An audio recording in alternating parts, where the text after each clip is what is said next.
Hey, what is up guys? It's your boy Speed here, and today I got a very special video. So about 6 days ago, Lil Nick messaged me on Steam and he said, hey, make a video about my Magnus. Now, I was on the fence, who even cares about Magnus? But at the end of the day, Lil Nick is one of the upcoming talents of the North American region. He's one of the greatest offlaners that currently exists, and maybe by the end of his career, he'll be one of the greatest offlaners of all time. So I got this replay, I just want to give it my first impression.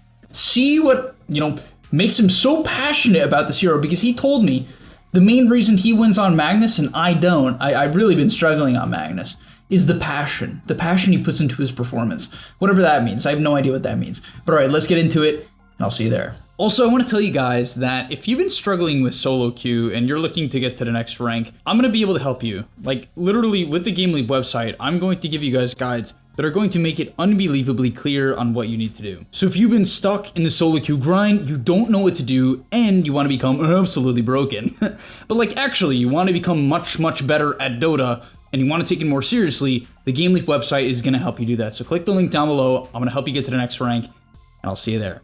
Alright, so he has what I would consider a pretty powerful lane in Magnus Windranger.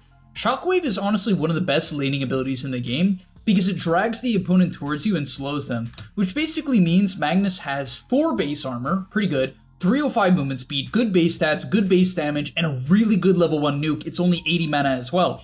So Mag is honestly a very strong hero early on into the lane. However, he's against a Huskar Ogre Magi, so he should do fine in the early levels, but things can get hard as time goes on, and I'm curious to see how he manages to just deal with this lane as a whole. So I guess to some extent, the answer to my question is he doesn't really deal with the lane too well. I will say that I think him shipping out the Bracer right away isn't necessarily what I would do. I would probably prioritize the second set of tangos, just because if you expect the lane to be really hard, I mean, the Bracer's okay for regen, but it's relatively underwhelming. He's going to get given tangos by his teammates, but yeah, this is pretty rough. This is easily one of the worst lanes, and the Huskar is literally the best player in the region. This is Arteezy, right? If I'm not mistaken. I'm pretty sure it's Arteezy. So I'm curious. He even has a game, right? He has a game this game. He's not going to get completely stomped. So he ships out a Mango and a Tango. Maybe he can go for a kill here. Yeah, he considered it. Honestly, his way back into this game is to skewer someone under tower. However, Arteezy is doing such a fantastic job of keeping the wave under his tower that that's unlikely to happen. So at some point, what they're going to have to try to do is drag the wave. Honestly, even from wave 2, that's what they should have done. I would say the Windranger is making quite a mistake in not dragging the wave, because this is just such a disastrous wave. So fortunately, he's been able to get quite a bit of XP, which is, I'm not going to say good enough. It's not really good enough, but it's okay. But yeah, he's doing all right. And now they're going to drag the wave. And this is what they needed to do, right? They needed to drag the wave and make sure that they can just get a little bit of XP. So anytime you have a really unfavorable matchup like this, one that's completely unplayable, for instance, something like maybe Brood versus Monkey King, it's not necessarily that bad at level 1, but getting into level 2, level 3, it can be pretty hard. And so instead of playing the lane normally, you can ask your position forward to drag the wave. Maybe they won't know how to do it, in which case you can even do it if the lane is extremely bad. Like, trust me, if you can't approach the lane at all, you should take the, at least second best option, which is dragging the wave. And that's what most pros do nowadays. That's why double melee lanes are even pretty popular, because they'll just play to go even or slightly lose and then play for a mid-game timing. I still look for the side pull. It's the right idea, right? In a lane this disastrous, you kind of need to, you kind of have to try to side pull. From there, he might try to pull aggro. Yeah, he'll try, but it's really to no avail. And the Windranger should once again try to drag the wave, but I think she's going to find out very quickly you can't drag it from there. I was like, you can't drag it from here until, I think it's 6 or 7. I actually should know the time. I don't. But, oh, is he dead? No, he's not dead. Alright, maybe we'll move on from the lane. I said it before I clicked on the replay. I didn't watch the game beforehand, so he's getting absolutely rolled. I will say being level 3 3/4 is not completely horrendous, but the Windranger needed to do a much better job of dragging the wave. That is their only way to win this lane, and yes, that's a very important piece of information. If you're playing Dota and you know the lane's going to be unplayable like this one is, you have to ask for the wave drag. The only other way around it is side pulls, which if you're average to low MMR, maybe you can get it off. The position 5 won't be paying enough attention. In high MMR, that's very unlikely. So even here, you can see he's going to look to drag the wave. It's the right idea. He'll just run away with it. And on top of that, okay, he's chilling. So, oh, nice. Okay, even gets the large creep, saps the large creep XP. Takes the wave under the tower, which I think is, I guess the reason why this is okay is Arteezy has a double wave here. So if he drags it to here, Arteezy's just gonna deny 2 full waves. Like, so sometimes if you manage to deny entire wave, the wave will push into you. But that's not gonna be the case here because Arteezy has this double wave. And so yeah, he just understands that he might as well just sabotage the wave and he can look to drag again. That is his best play. Yep, so go for it again. The Ogre's gonna run at him a bit. Okay, he's definitely dead, but it's the right idea. He has, oh, good try.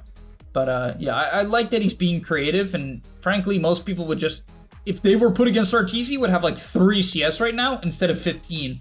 And that 15 CS is going to help him at least have somewhat of a game. So in terms of skill build, Lil Nick is actually going to put 2 points in Empower. Every game I've watched him play, he's either maxed Empower, so he'll go 1-4-1, or he'll go 2-4-1. 2-4-1 is probably the more popular build. As he actually TP's bottom here. Usually you would never make this play as Magnus, so I'll talk about that in a second. But I don't mind him making it this game, only because top lane is completely unplayable. Like, oh no. So if top lane is completely unplayable, which it is, I don't mind him rotating out, right? Even the Morphling can kind of lane the Huskar, so they'll send the Morphling top as Morphling gets bullied a little bit. As you can see here, Morphling gets bullied a little bit, but actually manages to seemingly outplay the Huskar and get a return kill. So massive play from the Morphling, and now Lil Nick can shift towards mid, coming from the bottom side. He can take a jungle camp, and this is why he typically maxes in power. His most common build is actually Falcon Blade with treads, so that he can jungle with the max in power. But considering how bad this game was, I understand why he goes to Mana Boots in a blink. He doesn't want to delay the blink by so much because, you know, Power Treads Falcon Blade is about 2k gold, right? It's a little bit more than 2k gold. Mana Boots is only 800 gold. It's much weaker, right, by far. You can't kill people in RP alone. You don't have any kill threat by yourself. It's way worse for farming. But in a game like this, he doesn't want to delay his major mid-game timing, so I understand his build, and I will agree, I think the Mana Boots are quite passionate. From there, he'll kind of just have to take what he can get, so the bottom tower gets taken. He knows that the DP has no exo, which is a good thing, right? It means the DP isn't really too much of a threat to him, so he'll push in the bot wave and look to jungle. Anytime you're playing Magnus, and I've watched a couple of his games, and I can tell you for a fact he does this every game, you almost never want to show up to fights. Even here, I will admit, I'm surprised he shows up to this. I think the reason why he does is just to defend the tower more than look for a kill. I don't really think they're particularly looking for a kill. And the reason why I say that is Magnus is so bad early game.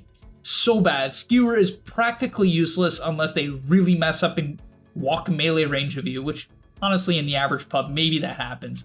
But in general, you're better off farming. Your hero's very good with Blink, extremely bad without it. So, for instance, the fight is happening top here. Maybe he TP's in, like maybe, because he's like, oh shit, you know, my team might feed. But no, you can see makes, and really this is what makes players really, really good. And people don't get this type of thing. They don't understand what makes someone rank 14 and not rank 100, 150, 200. This is something that would make someone rank 15, which is like 10k MMR or 10.1k MMR, instead of like 9,000 MMR, which I think is like rank 150. It's like in 1,000 MMR gap, even just from, you know, 14 to 150 or 100. And it's decisions like this. You might be like, are you crazy? No, I'm not. I'm really serious about that, right? I'm really serious.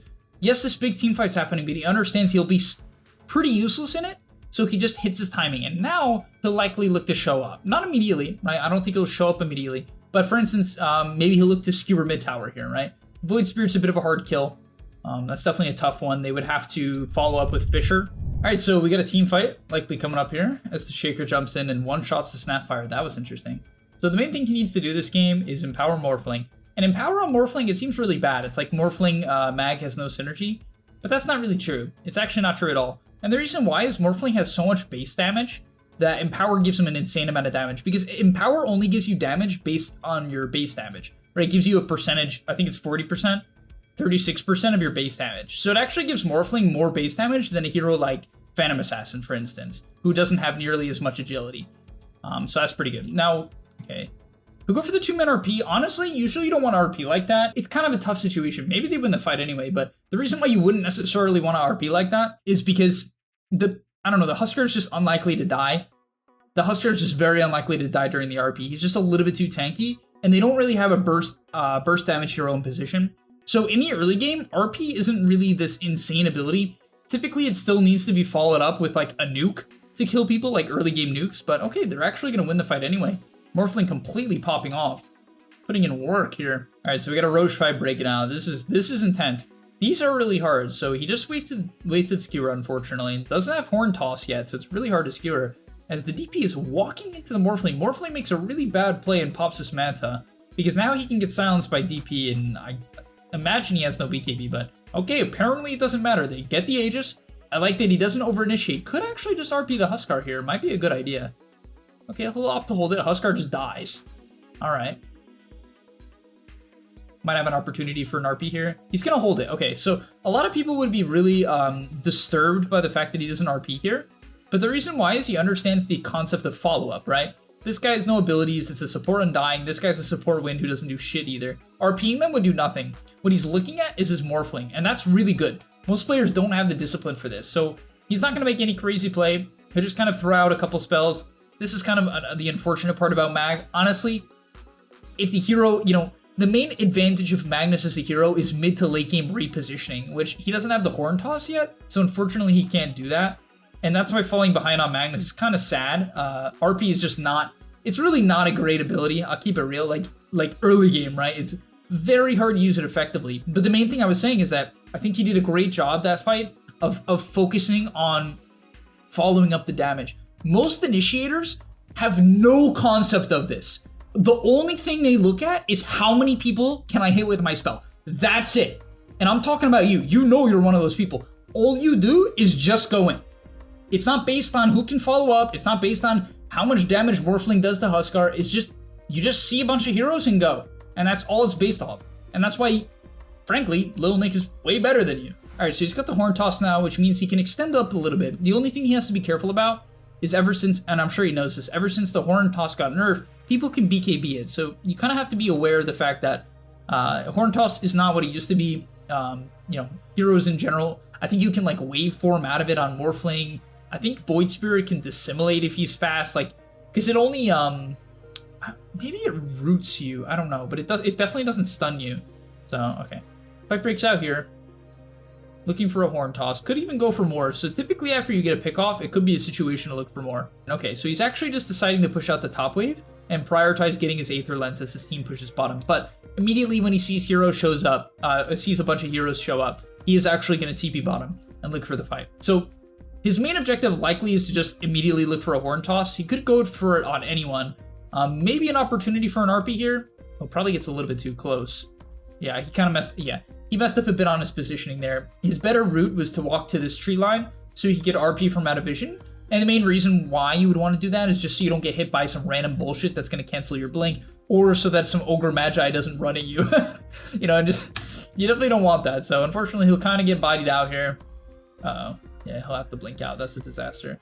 His Morphling's still alive. He could actually kind of stay in the area. Looks like he will. So they're very afraid of the RP. You can see enemy Void Spirit even pinging out, hey, RP's in position. So he'll linger in the area. Could find an RP. He could just RP here, yeah. He'll go for it. Could be followed up by the Shackle. Will be. Is that enough, though? Oh, no. The Halberd comes out. Disaster. Yeah, it's tough. Honestly, I didn't mind that RP. I thought the RP and the Shackle would be good enough. I had the same idea as him. Unfortunately, just was a bit off. Huskar was able to get the toggle, and yeah, toggle and the Halberd. Disaster strikes. All right, that's a fantastic play. So here's some of the passion we all wanted to see. So TP's top, Undying gets picked off. No big deal, but I love the confidence here. Understands that Shaker's the follow-up. If you're going to go on someone like Void Spirit, you need Shaker follow-up. Gets the job done. Into the Fisher, beautifully done, right? Perfect execution. Waveform comes in, Shackle to follow, and they get the kill. That's awesome. Really, really good. And the main thing about Magnus is repositioning, right? The main advantage of this hero is the ability to reposition people. And so, honestly, even if you're poor, you can have crazy impact on this hero, right? Even with pretty minimal net worth, right? He's going to be absolutely bottom net worth. Yeah, there's no chance he's not bottom net worth core, but it doesn't matter, right? Compared to someone like Death Prophet, this Death Prophet with, shitty net worth is in a much worse spot than the Magnus, in my opinion, because repositioning is so valuable. And I'm sure a lot of you guys remember, right? TI-10 with Team Spirit just completely abusing that. All right, so team fight breaking out in a moment here. He's going to clear the mid wave. Let's see what he does. So clears mid wave. Enemy team smoked his 5. You can see that in the top side of on the map. I will say when the Ogre moves up, I like that he backs up, right? It's very good in disciplined positioning. A lot of people would stagger. They would need to back up. You don't have BKB, you don't have Glimmer, you don't have Pipe, no Wraith Pact, you're not tanky, you're not the frontliner. You're just an initiator. Good RP here. He's thinking about it, but he understands, hey, if I RP here, the best I'm gonna get is a waveform from Morphling. If he forces his Morphling to waveform forward, he could throw the game because the Huskar has his shard, which means he can disarm when stunned anyway. So basically, there's almost an 100% chance this Morphling would not be able to follow up and kill the Huskar or the Void Spirit in the RP. So it would have been a game-losing decision to RP there. Considers going for it here, but okay, gonna let the Ogre go down. Could maybe RP here. Okay, he's gonna go for it. He could Horn Toss into Skewer to keep them out of position. Into the Echo. Uh-oh. Beautiful, beautiful execution. Brings them to the Shaker. Didn't max range Skewer, which is a great idea there. Bringing them straight to the Shaker. And could look for a Skewer here. He'll just Shockwave to keep him in position. He doesn't want to blink up because the Huskar could kill him really easily. He also doesn't want to Skewer here because same reason. He could just die.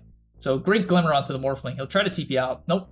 Doesn't work and they get the kill. So really nice once again. I mean, the discipline there was absolutely fantastic. Like, really great discipline on the initiation.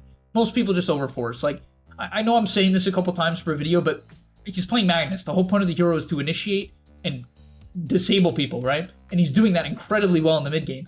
Understanding the follow-up, right? Not overforcing. Obviously, it hasn't been perfect the entire game, but his overall decision-making has been really great.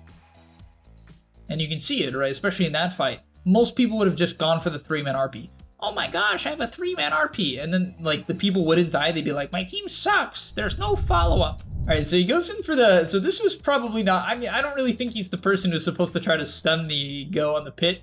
I don't really like that he blinks in here. I think he should just wait. And some not working out anyway, so he'll have to back out stick. Now he can look for a pickoff on the side. Okay. He's going to chase. He can definitely go for a Horn Toss. Do you really want to Horn Toss Huskar? Because the Huskar can use his shard to push you away when you Horn Toss him. So he'll hold. He could just RP. Yeah. I think it's a fine play, honestly. I think it's a fine play. Save the Morphling Aegis, hopefully. No! Okay, yeah. Saving the Morphling Aegis is super worth RP, right? It's super worth. Because, once again, you don't need to play around, you don't need to play around RP. Honestly, the bigger value of the hero is this. Just bringing DP into your team, right? Keep everyone in position. Keep the fight neutral, centralized is what I meant to say. And pretty solid. Unfortunately, it ends up going down there maybe a little bit too far. I don't know why they didn't back when Morphling had no mana. It's just like, they should just preserve the Aegis and reset. That was a pretty low skill play from their team. I don't know why they would... I know why they would do it. It's like, hey, we have Aegis, we can keep going. But you don't have Morphling mana. Like, how are you going to fight? This Morphling's completely useless. You might be like, oh, but let him die with Aegis. He'll have mana. It's like, yeah, but then you can't go high ground with Aegis. And you can't take a full team fight with Aegis. Right? A team fight that could potentially end the game. So that's why you wouldn't want to just burn it. Even if they do end up maybe gaining, what, 500 net worth? Because of that engagement, you're losing your ability to win an entire team fight and control the map. So, gotta be careful about that. So, buys the BKB here. Maybe that's a bit of a counter to the Huskar, because he doesn't go this every game, and nor do I think you should. I think a lot of games you can go 4-staff into Octarine, you can go 4-staff Glimmer, 4-staff Yules, you can go Lincolns if there's like a particular, like a Lion Hex or a Hex in general. This is probably free skewer onto the Ogre. I would take the kill. He'll actually look for more, so... Opting to let the Primal go in. Could just RP the Huskar, honestly. I think it's a fine play. Okay, he'll go for the 2 on the back line. Brings him to the Morph. It's good enough. Good Horn Toss to try to disable after the end of the RP. So, okay. I think here, this is just really good recognition of him knowing that, okay, Huskar can fight Morphling if Morphling doesn't BKB. Morphling is BKB now, so he doesn't have to enable the Morphling. And obviously, hindsight's 2020. That was a great decision not to RP the Huskar. I might have done it just to play it safe. But he recognizes that my Morphling's winning, right? He's got Scotty, counters the Huskar, BKB counters the Huskar, because the Halberd and the Disarm can't come into play. Because typically Huskar semi-counters Morph, because all the Disarms and the Halberd Disarm's a problem for Morphling, and you have enough damage to kill Morphling, even throw his, like, 5k HP. But, yeah, alright. Very nice. Game might come to an end here. Huskar seemingly has given up. And power onto the Morph. By the way, I just want to show you guys, it's so much damage. Right, look at this guy. I mean, he has 300 damage. What is like 40% of that? It's probably like 120, something like that, right? That's a crazy amount of damage. Crazy amount of damage.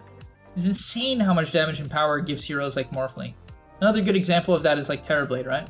Works really well with Terrorblade. I think Metamorphosis even gives base damage as he goes for the as he goes for the horn toss. So why Aether Lens, you might be asking? The reason why is just better blink initiation range, and then I think it works on Skewer. Don't quote me on that. I believe it works on Skewer as well, bringing whoever you decide to Skewer further into your team, which is pretty nice. But honestly, the main reason why you buy it is just so you can catch people from further away, from out of vision. So this looks like it might be a pretty free RP here. No, okay. Yeah, I was going to say, it's okay to drop it on the Huskar. Really, the only threat on the enemy team is... Wow, they're actually not even killing the Huskar. They'll get him eventually. The only threat on their team at this point is really the Huskar. This DP is so poor that worrying about killing her is so pointless, which is good recognition. This guy's honestly pretty poor now, too. The only person with substantial net worth is Huskar. So solo RPing a hero that is that farm and has the majority of the enemy team's farm, if you know that, like, is very clear the case here, is totally fine. If it's going to result in a kill, right? Like, some people will just be like, oh, I RP'd their high net worth hero, like Speed said. And once again, there was no follow-up, but I did what Speed said, so it should have worked, right? Just got to make sure there's actually follow-up, because Lil Nick's been very good about that this game. Anytime he goes in, it's after BKBs or RPing BKBs. It's typically able to be followed up. In general, it's very clean gameplay as... Oh? Talking about follow-up, it doesn't seem like he's probably going to have to get out here. Yeah, okay. He's going to queue up the Octarine. I love Octarine Magnus. Octarine Magnus is so fun. So fun, man. It brings Blink down to like a 12-second cooldown. Brings Skewer down solo. I don't know, man. It's so fun. Oh, this could be an RP. He could do it. I'm kind of surprised he didn't do it. I feel like they could have followed up with Echo. I mean, okay, yeah, I was going to say. I will admit... Oh, no. Okay, he got it anyway. I think he even should have been more proactive of looking for a free horn toss here. It's just a free horn toss. Right, and even here, like, this is a free horn toss to here because the Morphling can follow up, Shaker can follow up. I think he even should have been more proactive here, I will admit. That's my personal take. I think he could have gone two with the horn toss and brought them into his team. And the key is just bringing them away from their teammates, right? As long as you do that, it's a really free fight. And now here, good Echo onto two. He doesn't need to go in first. Probably would just, honestly, you can just RP the Huskar. Yeah, it's a free RP because it's all the damage. It's a very easy decision for him there. Right, this DP is complete trash, right? This DP has support level net worth. So, worrying about, I mean, he could RP Void Spirit, but honestly, it's kind of hard, right? The guy's very mobile. BKB to Huskar is like just a perfect target, as long as he's next to Morphling. As long as he's next to Morphling, right? But alright, I guess I won't say that's the end of the video. The game's not over yet. 17k net worth ahead. Morphling just keeps dying. You gotta feel a little bit bad for the Huskar. I mean, Huskar can't even play the game at this point, even though, he actually lives through that RP, but he's really was struggling. It's alright, this could be a one fight. Having a Skewer in like this usually... Okay, never mind. Never mind. Nice horn toss into the Skewer on the two. Beautifully done. And yeah, that should be about the end of this match. But alright, thank you guys so much for watching. Hopefully you enjoyed Lil Nick's fantastic and very passionate Magnus gameplay. He's definitely a very talented player. I just thought this video would be a little bit of fun. Just mess around a bit. Learn about initiating. Having to lane against Arteezy. And I'll see you guys in the next one. Peace. And that's all, but remember, before you leave, come on, before you tune out, subscribe to the Game Leap website where we are going to help you get to the next rank. If you're stuck, click the link down below, and I'm out. Peace.